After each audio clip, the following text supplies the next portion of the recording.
Assalamualaikum warahmatullahi wabarakatuh. Tujuan dari cerita ini adalah untuk memberikan inspirasi dan wawasan, bukan untuk menyinggung, menilai, atau menyudutkan siapapun. Saya berharap kisah ini dapat diambil sebagai pelajaran bersama, tanpa mengurangi esensi dari kejadian yang sebenarnya. Sebelum video ini dilanjutkan, saya mohon keikhlasan teman-teman untuk subscribe dan like.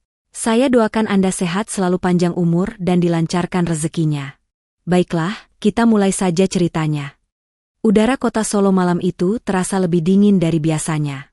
Rani menarik napas dalam-dalam ketika taksi online yang membawanya berhenti tepat di depan sebuah bangunan tua berwarna abu pudar.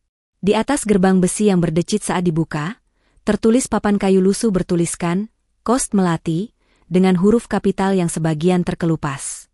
Bangunan berlantai 2 itu berdiri angkuh dengan desain kolonial, jendela-jendela tinggi dengan kusen kayu tua, dan tanaman rambat yang menjalar liar di sisi dindingnya. "Ini kosnya, Mbak. Pastiin jangan lupa keluarin barang-barangnya," ucap sopir taksi. Rani mengangguk pelan, turun dengan langkah ragu sambil menurunkan koper besar dari bagasi. Ia menatap bangunan itu dalam-dalam. Kost Melati tidak seperti yang dibayangkannya dari foto-foto di grup kos mahasiswa. Dalam foto, bangunannya terlihat klasik namun bersih dan terawat. Tapi sekarang, bangunan itu terasa menyimpan sesuatu yang dingin dan asing, seolah mengintai siapapun yang mendekat. Saat ia mendekatkan tangan ke pagar besi, pintu gerbang otomatis terbuka, tidak ada yang membukakan, tidak juga terlihat sensor. Rani menelan ludah, mencoba berpikir logis. Mungkin ada CCTV atau teknologi baru. Ia tidak ingin langsung berpikiran aneh. Lalu muncullah seorang perempuan parubaya dengan pakaian daster batik dan rambut disanggul ketat. Wajahnya datar, kulitnya keriput, dan matanya tajam menusuk. "Kamu Rani?" tanyanya dengan suara serak. "Iya, Bu, saya Rani. Mahasiswa UNS, jurusan pendidikan sejarah." Perempuan itu mengangguk pelan. "Saya Buarti, penjaga kos di sini." "Permisi, Bu," Rani membungkuk sopan. Tanpa banyak bicara, Buarti membalikkan badan dan melangkah masuk, seolah tak perlu lagi basa-basi. Rani mengikuti dari belakang. Suasana dalam kos itu lebih menyeramkan. Dindingnya dipenuhi lukisan-lukisan kuno dan foto-foto hitam putih wanita berjilbab klasik. Lorong-lorong sempit dengan lampu temaram menambah kesan mencekam. "Ada beberapa aturan di sini," kata Buarti tiba-tiba. "Jam malam jam 10. Tidak boleh keluar kamar setelah itu, apapun alasannya." Rani mengerutkan dahi. "Kalau darurat, Bu?" "Tidak ada darurat setelah jam 10. Jawaban itu membuat tengkuk Rani merinding. Tapi ia hanya mengangguk dan mengikuti Buarti menaiki tangga kayu yang berderit setiap diinjak. Kamar Rani berada di lantai 2, tepat di ujung lorong. "Nomor 07. Ini kamarmu. Jangan terlalu sering buka jendela malam-malam. Angin sini tidak bagus." Buarti menyerahkan kunci kamar, lalu berbalik tanpa pamit. Begitu pintu kamar tertutup, Rani langsung duduk di atas ranjang dan menatap sekeliling. Kamarnya cukup bersih, tapi perabotannya tua. Ada lemari kayu besar di pojok, meja belajar dengan kaca oval di atasnya, dan ranjang besi dengan kasur yang agak tipis. Di sudut langit-langit, jaring laba-laba samar terlihat walau sudah dibersihkan. Rani menghela napas.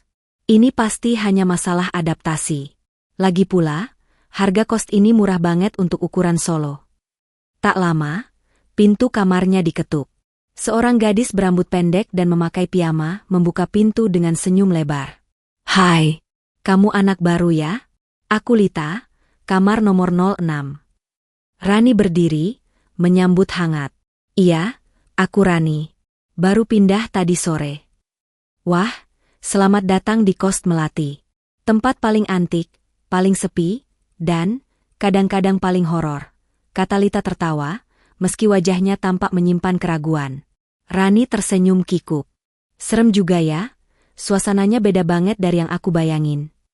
Lita melirik ke kiri dan kanan sebelum membisik. "Jangan bilang ke Buarti, ya. Tapi banyak anak pernah pindah dari sini karena nggak kuat. Kamu tahu, kan, ini Solo? Tempat di mana dunia tak kasat mata itu bukan hal asing." Rani menelan ludah. "Maksud kamu?" Lita memegang lengan Rani dan membawanya keluar. Mereka berjalan pelan ke ruang tengah yang berfungsi sebagai dapur dan tempat makan bersama. Di sana, sudah duduk dua penghuni lain. Kenalin, itu Intan, anak Jogja, ketua kos. Yang satu lagi Sari, pendiam, tapi anaknya baik, bisik Lita. Intan mengangkat tangan. Hai, Rani. Aku yang kasih info kos ini di grup. Gimana, udah sempet keliling? Rani duduk di bangku kayu panjang. Belum sih. Baru banget masuk tadi. Jujur agak kaget sama suasananya. Intan tertawa kecil. Wajar. Bangunannya udah dari zaman Belanda. Tapi aman kok, asal kamu taat aturan. Sari hanya menatap Rani dari balik kacamatanya, lalu kembali menunduk ke buku. Suasana agak canggung. Rani mulai merasa bahwa penghuni kos ini menyimpan sesuatu yang tak ingin mereka ucapkan secara langsung. Malam mulai turun. Rani memutuskan mandi dan merapikan kamar. Saat ia menggantung bajunya di balik pintu, ia mencium aroma samar melati. Awalnya ia kira sabunnya tumpah, tapi bau itu makin lama makin pekat. Rani berhenti. Hidungnya mengendus kuat. Lalu, suara, seret, seret, terdengar samar dari bawah pintu. Rani membeku. Suara itu seperti kain basah yang diseret. Ia mendekat pelan-pelan, meraih gagang pintu dan menempelkan telinga. Tak ada siapa-siapa. Tapi saat itu juga, sesuatu menggedor pintunya. Duk, duk, duk. Siapa di luar? Teriak Rani. Tak ada jawaban. Degup jantungnya seperti genderang perang. Ia menunggu beberapa detik, lalu memberanikan diri membuka pintu. Kosong. Lorong gelap. Lampu di atasnya berkedip-kedip. Rani menutup pintu cepat-cepat. Ia menyandarkan tubuh ke dinding, mencoba menenangkan diri. Cuma sugesti, cuma sugesti. Namun malam itu, ia tidak bisa tidur. Setiap kali ia pejamkan mata, suara kain diseret terdengar samar. Pagi harinya, Rani menemui Lita di dapur. Kamu dengar suara aneh tadi malam? Tanya Rani. Lita menatapnya serius. Kamu cium bau melati? Rani mengangguk perlahan. Lita tak menjawab, hanya menghela napas panjang dan berkata, berarti kamu sudah disambut. Sambut sama siapa? Dia yang menghuni kos ini sebelum kita. Yang tidak pernah benar-benar pergi. Rani membeku. Tapi sebelum ia bisa bertanya lebih jauh, Buarti lewat sambil membawa baki berisi dupa kecil dan bunga melati. Ia membakar dupa itu di sudut lorong, matanya kosong, bibirnya komat kamit. Dia memang harus ditenangkan tiap pagi, gumamnya lirih. Rani menatap asap dupa yang melayang, membawa aroma melati yang kini tak lagi menenangkan, tapi membuat bulu kuduknya berdiri. Rani tak bisa mengalihkan pandangannya dari asap dupa yang menari pelan di udara. Aromanya begitu kuat, memabukkan, dan mengganggu. Ia menoleh ke arah Lita, berharap ada penjelasan lebih lanjut, tapi gadis itu hanya menggeleng pelan. Percaya atau nggak percaya, setiap anak baru pasti ngalamin hal yang sama. Entah suara seretan, bau melati, atau, yang paling parah, mimpi bertemu dia, kata Lita sambil menyeruput kopi hitamnya. Dia siapa? Lit? Desak Rani dengan suara rendah. Lita menoleh pelan, lalu berkata lirih. Mbak Ayu. Nama itu terdengar biasa saja, tapi cara Lita mengucapkannya membuat Rani merinding. Dia mantan penghuni sini? Bukan cuma mantan penghuni. Dia dulu tinggal di kamar kamu, kamar 07. Beberapa tahun lalu, katanya dia gantung diri setelah diputus pacarnya. Tapi orang-orang bilang, bukan karena itu. Dia diganggu. Katanya dia bisa lihat sesuatu yang kita nggak bisa lihat. Dan dia sering cerita soal bayangan putih yang mengikutinya kemanapun. Rani memejamkan mata sejenak, lalu bergumam, itu cuma cerita urban legend, kan? Kalau cuma legenda, kenapa semua anak yang tinggal di kamar 07 selalu pindah sebelum seminggu? Rani tersentak. Maksud kamu, semuanya? Lita mengangguk pelan. Sebelum kamu, ada 5 anak yang pernah masuk kamar itu. Semua nggak tahan. 1 kerasukan. 1 lagi katanya mimpi yang sama setiap malam. Ketemu perempuan bergaun putih, berdiri di depan cermin, senyumnya lebar banget. Rani diam, dadanya mulai terasa sesak. Tapi sebagai anak sejarah, ia terbiasa mendengar cerita masa lalu yang kelam. Ia mencoba membentengi pikirannya dengan logika. Mungkin ini hanya kekuatan sugesti yang terlalu kuat di lingkungan seperti ini. Namun, saat malam kedua datang, semua keyakinan logisnya mulai runtuh. Sekitar pukul 11 malam, setelah mematikan lampu dan menyalakan lampu tidur kecil, Rani mencoba tidur lebih awal. Namun tubuhnya terasa berat, dan pikirannya tidak bisa tenang. Ia membalikkan tubuh ke kiri, lalu ke kanan, tetapi setiap kali ia hendak memejamkan mata, suara berbisik seperti orang mengaji terbalik mulai terdengar dari arah lemari kayu di pojok kamar. "Au, saahu." Suara itu seperti suara perempuan, tapi nadanya datar dan menyeramkan. Rani membuka mata cepat-cepat dan menyalakan lampu. Tak ada siapa-siapa. Lemari itu tetap tertutup rapat. Ia memberanikan diri mendekat dan membuka lemari, hanya ada baju-bajunya yang digantung dan koper kecil. Tapi di lantai lemari, ada setangkai bunga melati basah yang tidak ia letakkan di sana. Rani tertegun. Ia mengambil bunga itu dengan tisu, lalu membuangnya ke tong sampah. Tapi baru ia menutup lemari dan berbalik, ia mendengar pintu lemari menutup sendiri. Tak keras, tapi cukup untuk membuat napasnya tercekat. Malam itu ia tak bisa tidur, dan pagi harinya matanya sembab. Saat sarapan, ia melihat Sari duduk sendirian, menatap kosong roti tawarnya yang belum dimakan. "Pernah mimpi aneh waktu baru pindah?" tanya Rani lirih. Sari menoleh perlahan. "Aku mimpi seseorang berdiri di pinggir ranjang, tapi wajahnya ditutup kain kafan. Dia nggak bilang apa-apa, tapi dia nangis. Nangis pelan. Suaranya seperti rintihan perempuan yang kesepian." Rani menggigit bibir. Ia tidak ingin bertanya lebih lanjut, tapi cerita Sari itu persis seperti suara yang ia dengar. Pelan, rintih, tak jelas tapi menusuk. Setelah hari itu, Rani mulai mencari tahu. Ia ke kampus, menemui senior jurusannya yang juga pernah tinggal di kos sekitar Lawean.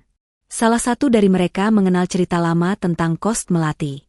Dulu bangunan itu rumah Belanda.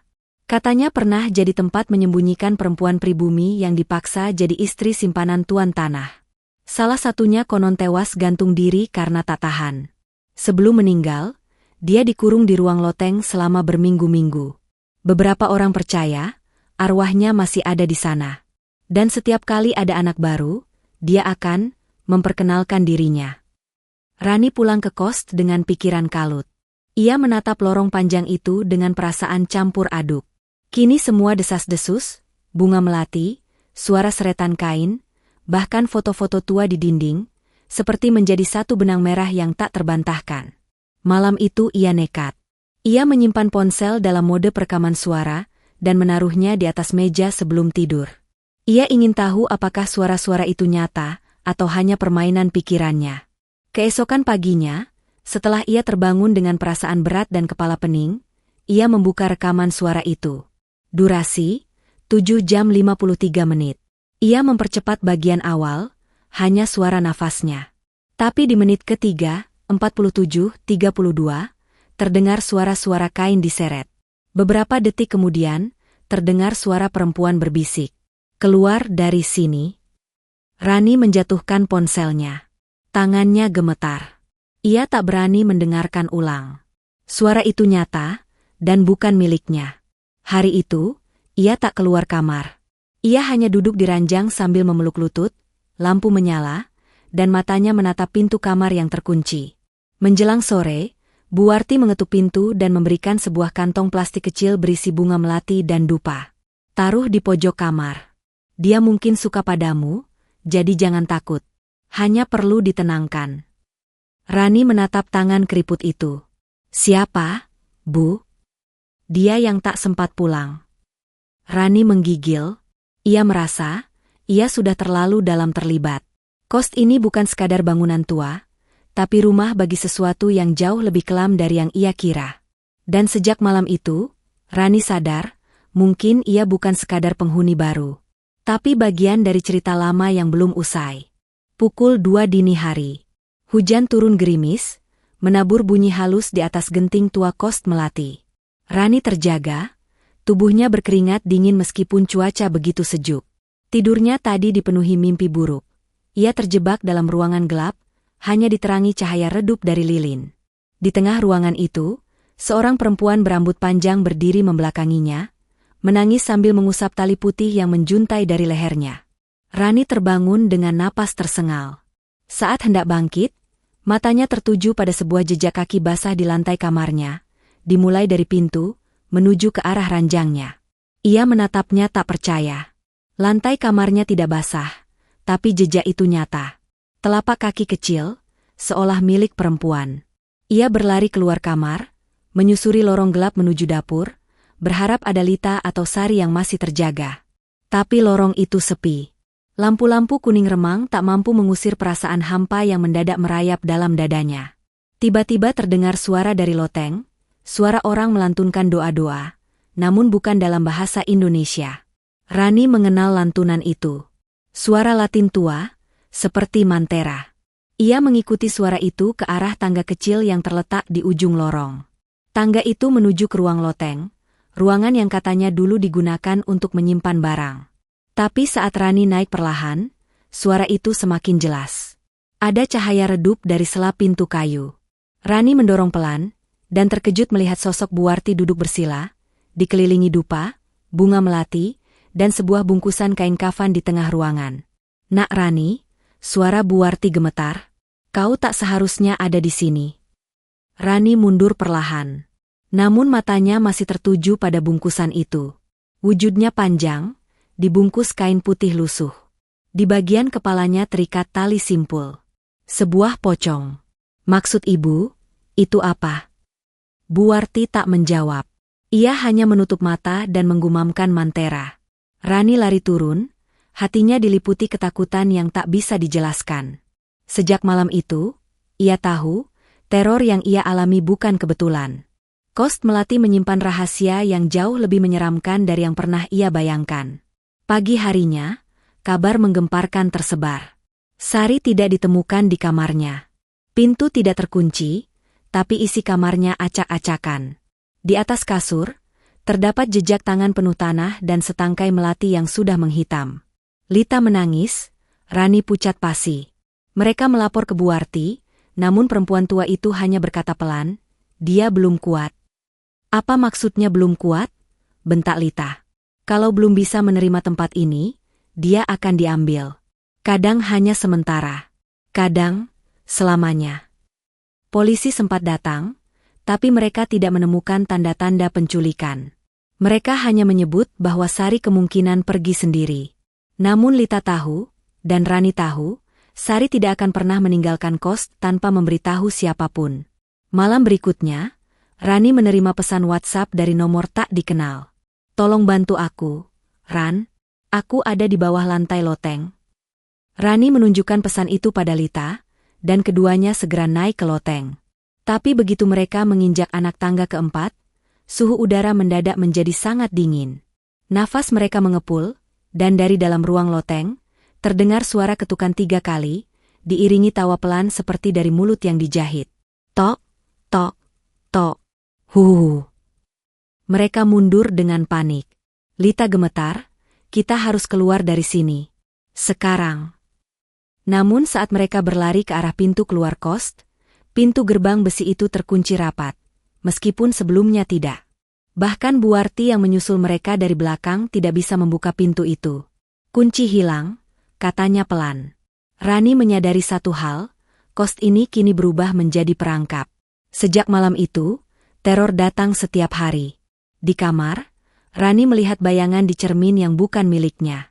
Kadang-kadang, di tengah malam, terdengar suara kain diseret dan tali yang menjuntai dari plafon. Di luar kamarnya, terdengar suara langkah kaki melompat-lompat pelan. Seperti pocong yang melompat, mendekat ke pintunya, lalu berhenti tepat di depan. Suatu malam, Lita diganggu lebih parah. Saat mandi, ia melihat sosok perempuan berbaju putih berdiri di balik tirai, menggigit bibirnya hingga berdarah. Saat ia berbalik, tak ada siapa-siapa. Tapi begitu ia hendak keluar dari kamar mandi, ada bekas tangan berlumuran darah di cermin, dengan tulisan besar, "Jangan cabut dari sini." Rani mulai mencurigai bahwa semua ini bukan hanya soal arwah penasaran. Tapi ada ritual atau kutukan lama yang sengaja dibiarkan terjadi. Apalagi ketika ia mulai menyelidiki buku tamu lama di laci meja depan, yang ternyata masih menyimpan nama-nama mantan penghuni sejak 2001. Ia menemukan catatan. Ayu, kamar 07, pindah karena gangguan psikologis. Dina, kamar 07 hilang, tak ditemukan. Melanie, kamar 07, dibawa pulang orang tua karena kerasukan. Sari, kamar 07. Rani, kamar 07, masih dihuni. Matanya terpaku pada pola itu. Semua penghuni kamar 07 mengalami gangguan parah, bahkan hilang. Seolah-olah ada sesuatu yang menjaga kamar itu, atau bahkan mengklaim siapapun yang menempatinya. Dalam pencarian lebih lanjut, Rani dan Lita menemukan dokumen lama di gudang belakang. Ada surat perjanjian tanah antara pemilik awal rumah dan seseorang yang bernama Ki Sumarno, seorang dukun terkenal dari masa 70-an. Isi surat itu menyebutkan bahwa rumah tersebut akan selalu terlindungi dari gangguan luar, namun akan membayar dalam bentuk nyawa perempuan muda yang tinggal lebih dari 7 hari. Rani terdiam. 7 hari. Hari itu adalah hari ke-6-nya di Kost Melati. Jadi, Kost ini memang sengaja diberi makan? Lita terisak. Dan Bu Warti tahu semua ini, gumam Rani. Dia penjaga perjanjian itu. Rani memutuskan, ia harus keluar malam itu juga. Tapi sebelum ia bisa mengepak barang-barangnya, lampu seluruh Kost mati. Hanya suara detak jam, dan suara daun pintu yang berderit sendiri. Dari arah cermin, muncul wajah perempuan pucat dengan mata hitam legam. Bibirnya robek, lehernya penuh bekas lilitan tali. Terlambat, bisiknya. Dan dari arah koridor, terdengar suara seretan yang familiar. Kali ini bukan suara kain, tapi suara tubuh. Srak, srak, srak.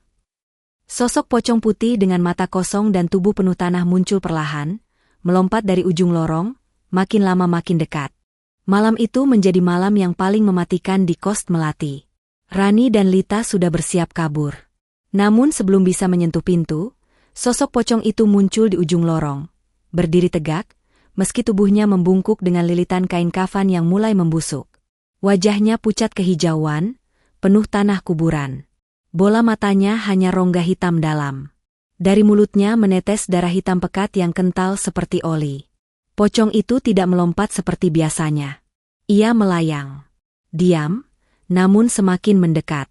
Suara udara yang tersedot dari rongga mulutnya terdengar seperti isak tangis. Ambil ganti, ambil ganti. Lita menjerit. Rani menarik tangannya, membawanya masuk kembali ke kamar. Mereka menumpuk kursi, meja, lemari di depan pintu, tapi suara seretan dari luar terus menghantui. Lalu, hening. Ketika mereka berpikir aman, dari langit-langit kamar, sebuah kepala menjulur turun perlahan. Lehernya terikat tali, wajahnya membiru, dan matanya menatap langsung ke arah Rani. Itu. Sari. Tubuhnya tergantung, wajahnya basah air mata dan darah dari mulutnya. Ran, jangan percaya siapapun. Setelah itu tubuhnya menghilang perlahan, seolah hanya sebuah bayangan. Namun sebelum lenyap, ia menjatuhkan sebuah kalung salib kayu ke atas ranjang. Bukan milik Sari. Tapi Rani merasa pernah melihatnya. Di mana? Lita menggigil, tubuhnya gemetar hebat. Kita harus keluar. Sekarang. Rani memeluk kalung salib itu, meski bukan beragama Kristen. Kalung itu terasa panas di tangannya, seperti memberi semacam peringatan atau pelindung. Ia mengingat buku tua yang ditemukan kemarin, di bagian belakang tertulis dengan tangan. Arwah yang dirantai perjanjian tidak akan pergi, kecuali rantai itu diputus dari sumbernya. Perempuan pertama adalah kuncinya. Rani dan Lita mulai menyusun rencana. Mereka harus mencari makam perempuan pertama yang menjadi korban dari perjanjian Ki Sumarno. Tapi siapa dia? Mereka mencari lagi dokumen-dokumen lama, hingga menemukan satu nama yang selalu muncul. Sri Rahayu, 18 tahun, 1975. Menghilang misterius di rumah itu. Mahasiswi UNS, tinggal sendirian. Ditemukan meninggal tergantung di ruang loteng. Rani tersentak. Ia kembali teringat pocong itu bukan laki-laki, tapi perempuan. Selama ini ia kira arwah jahat itu adalah makhluk netral. Ternyata, Itu Sri Rahayu sendiri, yang diikat dan dijadikan penjaga perjanjian. Dengan cepat, mereka menuju loteng. Tapi kali ini mereka membawa garam, kalung salib, air doa, dan cermin. Rani ingat, arwah yang belum sempurna membenci pantulan dirinya sendiri. Saat mereka membuka pintu loteng, suasana berubah drastis. Suhu menurun tajam, aroma melati busuk menyengat. Dupa terbakar di pojok ruangan. Dan di tengahnya, pocong Sri Rahayu berdiri, tak bergerak. Matanya memandang kosong ke arah Rani. Di sekelilingnya, muncul wajah-wajah samar korban lain. Wajah Sari. Wajah perempuan yang tak mereka kenal. Semua seolah terperangkap dalam satu lingkaran gaib. Sebelum mereka bisa memulai ritual pemutusan perjanjian, Buarti muncul. Ia membawa sebilah keris, wajahnya keras, dan sorot matanya hitam kelam. Tidak ada yang bisa keluar dari sini. Aku sudah terlalu tua untuk mencari korban baru. Tapi kalian datang dengan sukarela. Tinggal satu lagi, dan Kost ini akan hidup 5 tahun lagi. Buarti, Anda ini manusia atau setan? Lita menjerit. Aku bukan apa-apa. Aku cuma penjaga. Tapi tempat ini menolong banyak orang. Uang Kost ini buat menyekolahkan cucuku, buat bayar pengobatan anakku. Kalian cuma tumbal. Rani menyadari satu hal penting, Buarti bukan pelaku utama. Tapi ia memelihara perjanjian itu. Menjaga agar roh Sri Rahayu tetap terikat dalam wujud pocong, dan memberi tumbal sesuai jatah. Kalau kamu masih manusia, kata Rani sambil melangkah maju, buktikan dengan menghentikan ini semua. Buarti tertawa sinis, lalu menghunus kerisnya. Namun sebelum sempat menyerang, lantai loteng retak dan menganga, menyerap semua cahaya. Pocong Sri Rahayu tiba-tiba berteriak nyaring, lalu melompat ke arah Buarti, dan menabraknya hingga jatuh. Aku ingin pulang. Aku tidak mau lagi dipaksa. Buarti menjerit kesakitan saat tubuhnya ditarik oleh tangan-tangan tak kasat mata. Api kecil menyambar sekeliling ruangan. Lilin mati. Dupa meledak. Dan semua ruangan bergetar hebat, seperti hendak runtuh. Dalam kekacauan itu, Rani menempatkan kalung salib di atas bungkusan kafan Sri Rahayu. Ia lalu menaburkan garam, dan membacakan ayat-ayat semampunya, bercampur doa dari agama-agama yang ia tahu. Air doa disiramkan. Cermin diletakkan menghadap arwah. Ketika semua elemen bersatu, tali kafan pocong itu mulai terbakar pelan. Suara jeritan Sri Rahayu berubah menjadi tangisan pelan. Dari mata pocong itu menetes air mata bening. Ia menatap Rani. Terima kasih.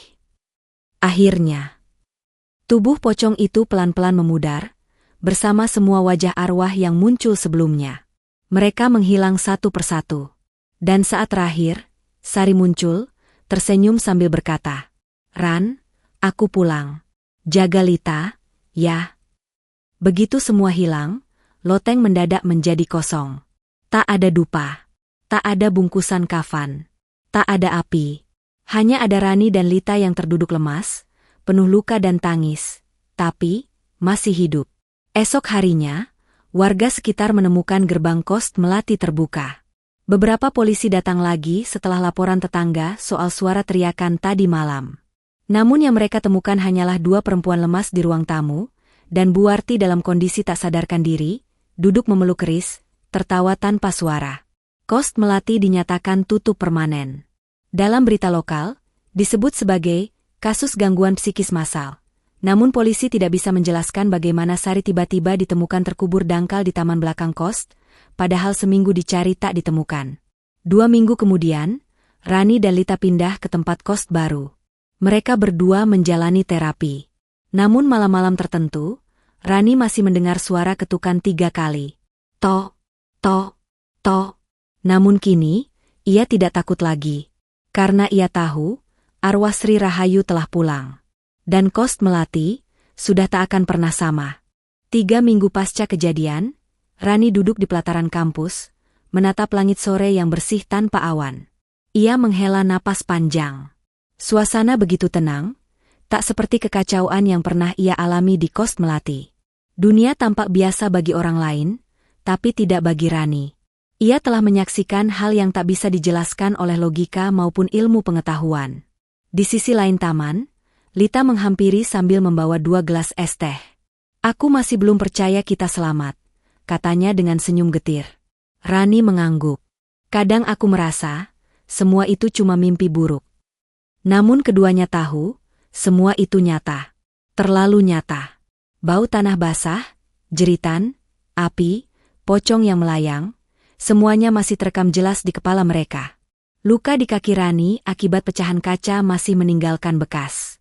Dan malam-malam tanpa tidur tetap datang, meski perlahan mulai jarang.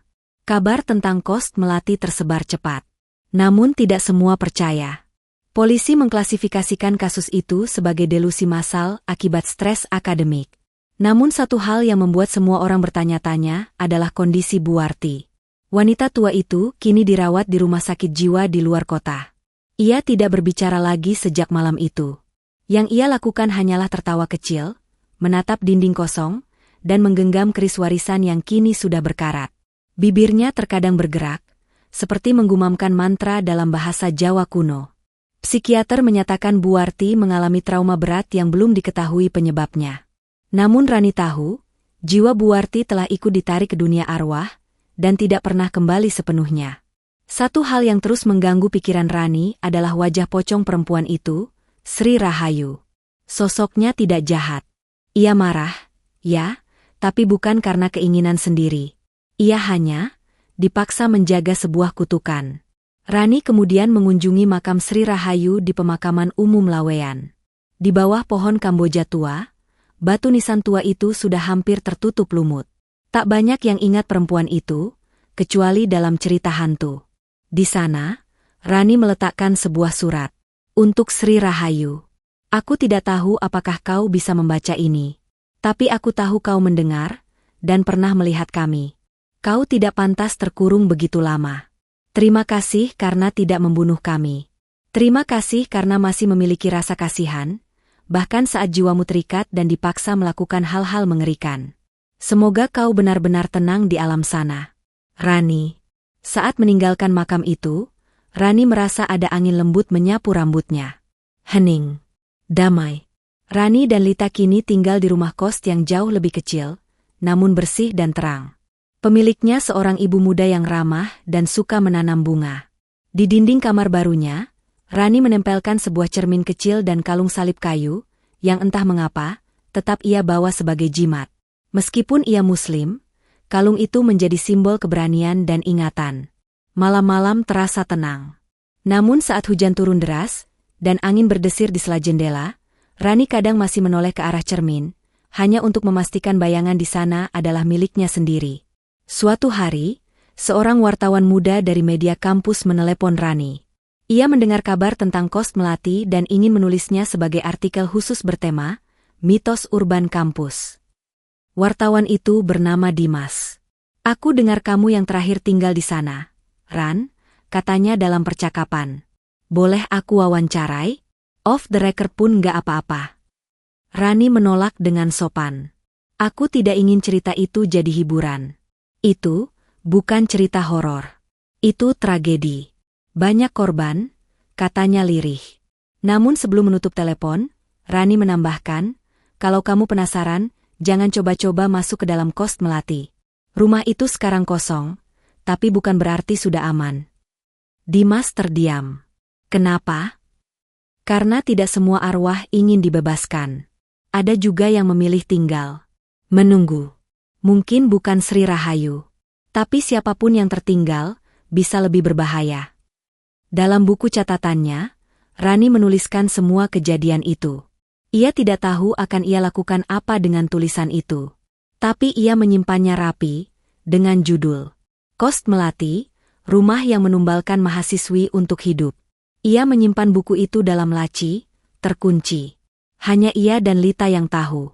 Dan mungkin, jika suatu hari ada orang yang terlalu penasaran, mereka bisa membaca kisah itu. Tapi Rani hanya berpesan satu hal.